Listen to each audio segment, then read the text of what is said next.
হ্যাঁ, আসসালামু আলাইকুম দর্শকবৃন্দ। আমি আপনাদেরকে জানাতে চাচ্ছি যে নগদ আগের মতোই আছে নাকি এখন থেকে আগের থেকে পরিবর্তন হচ্ছে? হ্যাঁ, আগের মতোই আছে, তবে স্বৈরাচার সরকার পতন হওয়ার পর এটা সরকারি একটা অনুদান হিসেবে ঘোষিত হয়েছে। এটা একটি সরকারি প্রতিষ্ঠান। এখানে আপনারা আগের মতো লেনদেন করতে পারেন। আগের মতো লেনদেন করার জন্য আপনাদেরকে যা করতে হবে তা আগের মতো যদি আপনার সেন্ড মানি করতে হয় বা মোবাইল রিচার্জ করতে, তাহলে আপনি *167# ডায়াল করে আপনি আপনার যে সিমে নগদ আছে ওই সিমের ক্লিক করবেন। এরপর 8টা অপশন আসবে, সেখান থেকে আপনার cash out, send money, mobile recharge payment, bill pay, তারপরে আপনার মাই নগদ, যেখানে মানে আপনার নগদ আছে ওইটা দেখতে হবে, অথবা পিন রিসেট করে পিন নগদ ঠিক করতে পারেন। আর যদি আপনি মোবাইল রিচার্জ করতেছেন তাহলে 3 নম্বরে ক্লিক করবেন। 3 নম্বরে ক্লিক করা লাগবে না, আপনি এখানে 3 নম্বর লিখবেন, লিখে সেন্ড করবেন আর কি।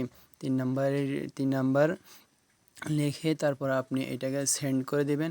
জাস্ট তারপর আপনার এখানে 4টা অপশন আসবে, 4টা থেকে আপনি একটা অপশন সিলেক্ট করবেন যে সিমে আপনি টাকা দিতে চাচ্ছেন, রবি টেলিটক অথবা জিপি অর্থাৎ গ্রামীণ, অথবা রবি বাংলালিংক, আপনি যেখানে ইচ্ছা আপনি সেখানে মানে যে সিম টাকা দেবেন ওটা যদি রবি হয় তাহলে রবি, আর এয়ারটেল হয় তাহলে এয়ারটেল, বাংলালিংক। তারপরে আপনি এখানে আসে, এরপরে একটা পরবর্তীতে আপনাকে যে দাফে নিয়ে আসবে সেন্ড দেওয়ার পর আপনি সেখানে আসলে প্রথমে এরপর আপনি 1 নাম্বারটা দিবেন আর কি। 1 নাম্বারটাতে দিয়ে 1 নাম্বারটা দেওয়ার পর আপনি এখানে 1 নাম্বার লিখে তারপর আপনি এখানে সেন্ড অপশনে ক্লিক করে দিবেন।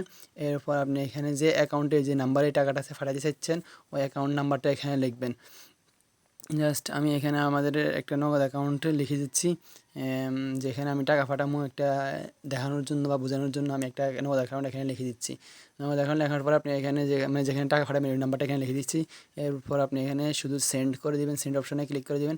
সেন্ড অপশনে ক্লিক করে দেওয়ার পর আপনার এখানে অ্যামাউন্ট কত ওইটা দিবেন। অ্যামাউন্ট দেওয়ার পর আপনি এখানে আপনি একটা ক্লিক করে দিবেন। ক্লিক করার পর অ্যামাউন্ট আমি 50 টাকা দেবো, 50 টাকা দিয়ে আপনি সেন্ড করে দেবেন। সেন্ড করে দেওয়ার পর আপনাকে পরবর্তী অপশান নিয়ে যাবে, এখানে পিন, আপনি আপনার পিন দিয়ে দিবেন। আমি আপনার নিজের প্রাইভেসির জন্য আমি আমার এই পিনটা এখানে হাইড করে দিচ্ছি। যেহেতু আমার এখানে সাকসেসফুল দেখানোর কারণ এখানে টাকা নেয়, যদি টাকা থাকে তাহলে সাকসেসফুল দেখাবে এবং কি পরবর্তী জিরোতে অপশন করে জিরো যদি দিতে পারেন, না দিলে না, সমস্যা নাই। এরপর আপনি যদি কোনো সমস্যা দেখা যায় না, তাহলে 16167 কল দিয়ে আপনি নগদের অফিসারদের সাথে কথা বলতে পারেন। নগদের অফিসারদের কথা বলে আপনার যদি সেন্ড মানি অথবা মোবাইল রিচার্জের সমস্যা তাহলে আপনাদের সাথে কথা বলতে পারেন এবং আপনি নগদ অ্যাকাউন্টটি তথ্য হালনাগাদ করতে পারেন। কীভাবে করবেন তা তারা জানিয়ে দেবে, অথবা আপনি আপনার যে কীভাবে কথা বলবেন 16167 কল দিয়ে আপনাকে অনেক কিছু বলবে। এরপর আপনাকে বলবে যে জিরোতে ডায়াল করার জন্য অফিসারদের কথা বলার জন্য আপনি যেহেতু ডায়াল করে অফিসারদের সাথে কথা বলতে পারবেন। এবং কি আপনার টাকা লাগবে, এটা নগদ অফিসার মিনিট দিয়ে হবে না, টাকা প্রায় 20-25 টাকা লাগবে। আশা করি এভাবে আপনি আপনার নগদের সমস্যার সমাধান করতে পারবেন এবং যদি কোনো সমস্যা হয় তাহলে কমেন্ট করে জানাতে পারেন এবং দেখা হবে অন্য কোনো ভিডিওতে।